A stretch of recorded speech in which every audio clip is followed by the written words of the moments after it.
Celui à qui l'on enseigne la parole fasse part de tous ses biens à celui qui l'enseigne. Ne vous y trompez pas, on ne se moque pas de Dieu.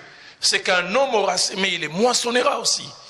Celui qui sème pour sa chair, moissonnera de la chair la corruption, mais celui qui sème pour l'esprit, moissonnera de l'esprit la vie éternelle. Et combien j'aime le verset 9. Ne nous lassons pas de faire le bien. Dis à ton voisin, ne te lasse pas de faire le bien.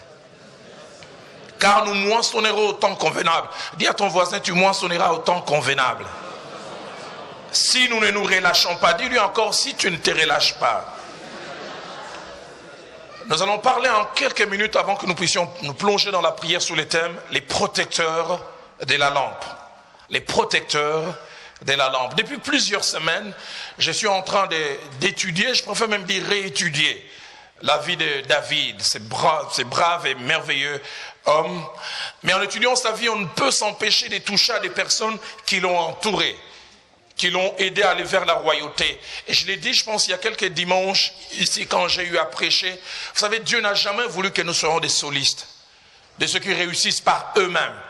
Dieu, pour notre réussite, il y a des choses qu'il a placées dans d'autres personnes. Et combien il est bon que nous puissions dépendre de ces personnes. Vous savez, ça ne coûte rien de dire à quelqu'un d'autre, j'ai besoin de toi. Je ne peux rien faire sans toi. Et ce que j'aime, c'est que déjà Dieu a voulu établir cela comme principe. Parce que même dans l'environnement le plus parfait, Dieu a dit, il n'est pas bon que l'homme soit seul. Il n'y avait pas encore péché. Et Dieu a senti déjà que l'effet d'être soliste, ça ne marchait pas. Il est bon de dépendre de quelqu'un et d'autre. Et ce soir, en étudiant la vie d'un homme, Abishai, l'un des vaillants hommes de David, nous verrons les actes qu'il a eu à poser, les choses qu'il a eu à faire. Et cela va nous aider à faire la prière dans 4 directions. Tout à l'heure, quand je vais finir, je vais nous inviter à prier dans ces 4 directions. La première direction vers laquelle je veux essayer de nous amener, c'est qu'à la fin, j'aimerais que chacun de nous puisse dire, Seigneur, fais de moi une lampe. Fais de moi une lampe. Fais de moi une lampe. Mais la seconde prière que je voudrais que tout à l'heure, vous et moi, nous puissions faire, nous dirons aussi ensemble, Seigneur, protège-moi des Jishbi Benob. Nous allons comprendre pourquoi. Protège-moi des Jishbi Benob. Et la troisième direction que nous allons prendre tout à l'heure pour prier, nous dirons, Seigneur, suscite autour de moi des Abishai. Ou alors, fais de moi un Abishai pour quelqu'un. Suscite autour de moi des Abishai. Ou fais de moi Abishai pour quelqu'un. Et la 4e et dernière direction que nous allons prendre pour prier, nous dirons, Seigneur, aide-moi à m'investir dans les autres. Aide-moi à m'investir dans les autres. Car en s'investissant dans les autres, on ne perd jamais. Jamais, jamais alors, au grand jamais. En lisant 2 Samuel, au chapitre 21, du verset 15 au verset 17, nous voyons un moment dans la vie d'Israël, quelque chose se passe. Israël est attaqué de nouveau. La Bible dit, les Philistins firent encore la guerre à Israël. Et alors que l'ennemi est en train d'attaquer Israël, David veut se lever pour combattre, mais il est dans un état que la Bible appelle la fatigue. Mais ce n'est pas ça qui m'intéresse à ce niveau. La chose qui m'intéresse, c'est qu'alors que David veut aller combattre, un homme s'élève. Le verset 17 dit, Abishai, fils de Thérouza, vint au secours de David, frappa les Philistins, les tua. Et dans notre version, il dit, alors les gens de David jurèrent. Mais dans l'original, il dit, Abishai, ainsi que les gens de David, jurèrent. En lui disant, tu ne sortiras plus avec nous. Ils ne veulent pas que David soit exposé. Ils ne veulent pas que la vie de David soit en danger. Et ils expliquent le pourquoi. Parce que toi, tu es la lampe d'Israël. Nous pouvons aller, nous pouvons être exposés, on peut nous détruire. Mais toi, tu ne dois pas sortir parce que tu es quelqu'un de spécial. Parce que tu as des choses d'une grande importance. Tu es la lampe d'Israël. Et la lampe d'Israël, ce terme en Israël voulait signifier 3 choses. Premièrement, la lampe d'Israël voulait dire tu es notre fierté. C'est-à-dire c'est toi qui nous donnes ce poids et cette valeur que nous avons. Vous savez, il y a des gens qui font notre fierté. Il y a des gens qui font que nous soyons respectés. Tu es la lampe d'Israël. À cause de toi, Israël a un poids aux yeux des autres. À cause de toi, nous pesons. À cause de toi, les gens nous respectent. Tu es la lampe d'Israël. Seigneur, suscite dans cette église des lampes. Que dis-je? Que nous tous, nous soyons des lampes. Deuxième des choses que la lampe d'Israël veut dire, c'est notre ambassadeur. C'est-à-dire celui qui nous représente. Celui qui, à cause de sa brillance, nous fait briller. Celui qui nous représente. Tu es celui qui nous représente. Tu es celui qui nous valorise. Quand tu es là, nous sommes fiers. Quand tu accomplis des choses, nous nous agrippons derrière tes victoires. Au fait, tes victoires sont nos victoires.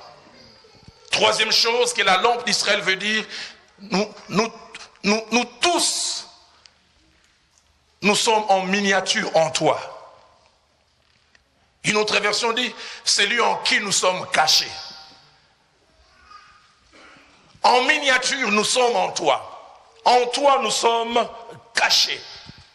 Tu es la lampe d'Israël. Et par rapport à la lampe, j'aimerais dire encore trois choses d'une grande importance par rapport à la lampe. La première chose, c'est qu'on n'est né pas lampe, mais on les devient. On les devient par des choses que l'on accomplit. On les devient par la grâce de Dieu qui est sur nous et qui se manifeste par des choses inimaginables que nous pouvons accomplir. C'est parce qu'il a tué les géants qu'il a eu une renommée. Il est devenu la lampe d'Israël. Il est devenu la fierté. La Bible dit, plus tard, même quand on l'a établi comme roi, ils ont dit, même quand Saül était là, c'est toi qui sortais, qui rentrais avec nous. On n'est né pas lampe. Dis à ton voisin, tu peux devenir une lampe. Je prie que des hommes et des femmes qui sont dans cette église deviennent des lampes. Certains sont rentrés dans ces pays comme des inconnus. Mais je prie que des choses que Dieu va faire avec vous et au travers de vous, fasse de vous des gens connus. Et je prie que si vous ne devenez pas des lampes, que vos enfants deviennent des lampes. Je suis en train de déclarer ce soir comme un prophète. Un homme et une femme sont rentrés dans ces pays comme des inconnus. Mais dans un de leurs enfants sommeille la grandeur qui fera qu'on parlera d'eux. J'aime quand David arrive à vaincre Goliath, la gloire ne tombe pas directement sur lui. La Bible dit, Saül regardait et dit, de qui est-il fils? Il y a des choses que l'enfant fait, mais la gloire tombe sur les parents. Je suis en train de déclarer comme un prophète, quelqu'un deviendra grand et n'aura plus à se présenter dans cette nation à cause d'un de ses enfants. Ah, quand tu regardes ces enfants, apprends à les bénir. Apprends à leur dire, la grandeur sommeille en vous. Alléluia. J'ai appris à bénir les enfants. J'ai appris à leur communiquer la foi. J'ai appris à leur communiquer l'assurance. Moi j'ai grandi dans une famille où on ne communiquait pas trop l'assurance. Donc tel que tu es en train d'aller à l'école, là, attention, il ne faut pas déranger personne. On nous communiquait tellement les doutes que quand les professeurs demandaient 3 plus 3, tu avais difficile à dire 6, tu dis qui sait si ça a changé? Parce qu'on t'a déjà dit, attention, n'ouvre pas la bouche. Ah, mais j'ai appris à communiquer l'assurance à mes enfants. Mes 4 filles, quand je regarde, je dis, vous êtes belles. L'une a dit, elle entrait un jour à l'école, l'une de ses amies a dit, tu marches comme ça, comme si tu étais belle. Elle dit, qu'est-ce que tu penses? Mon père m'a dit que je suis très belle. C'est pour cela, maman, faites attention. C'est pas parce que vous avez des problèmes avec votre mari qu'il faut injurier les maris en passant par les enfants. Au fait, c'est le papa qui est visé, mon passe par ricochet. On n'est né pas lampe, mais on les devient. Dis à ton voisin, tu peux devenir lampe. Deuxième des choses que j'aimerais dire par rapport à la lampe, c'est qu'on peut être lampe et l'ignorer. On peut être lampe et l'ignorer, on peut être quelqu'un de pesant, on peut être quelqu'un qui désormais représente quelque chose aux yeux d'autres personnes et on ne se rend pas compte. Vous n'avez aucune idée combien quelquefois quelqu'un vous regarde avec le peu que vous avez accompli et dit, ah, si je peux être comme lui. C'est pour cela, David ne connaissait pas très bien sa valeur. Il a fallu que quelqu'un le lui rappelle. Et j'aime la manière dont on le lui a rappelé. Nous avons lu cela dans 2 Samuel 18. Alors qu'il voulait sortir pour aller combattre Absalom, l'un de ses lieutenants lui a dit, non, il n'est pas bon que toi tu sortes. Il n'est pas bon que tu sortes. Parce que l'effort ne va pas se focaliser sur toi. Toi, tu vaux 10 000 d'entre nous. Tu as la valeur de 10 000 personnes. Toi, tu ne le sais pas. Nous le savons. Nous savons ce que tu représentes. Dis à ton voisin, tu peux valoir 10 000 personnes.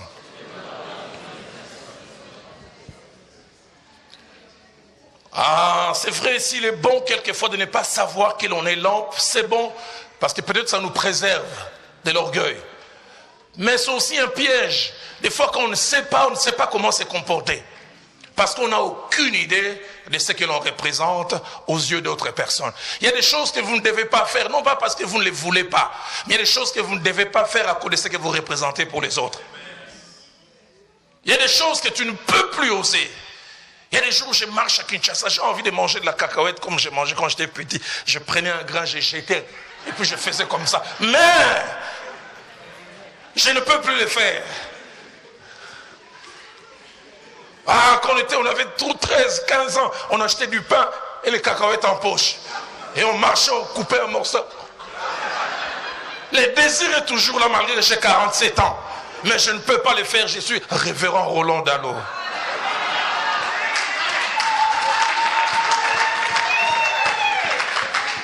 Ah, j'ai derrière moi 5200 personnes. Quand il vient dimanche, tous me voient. Mais moi, je ne vois pas tout le monde.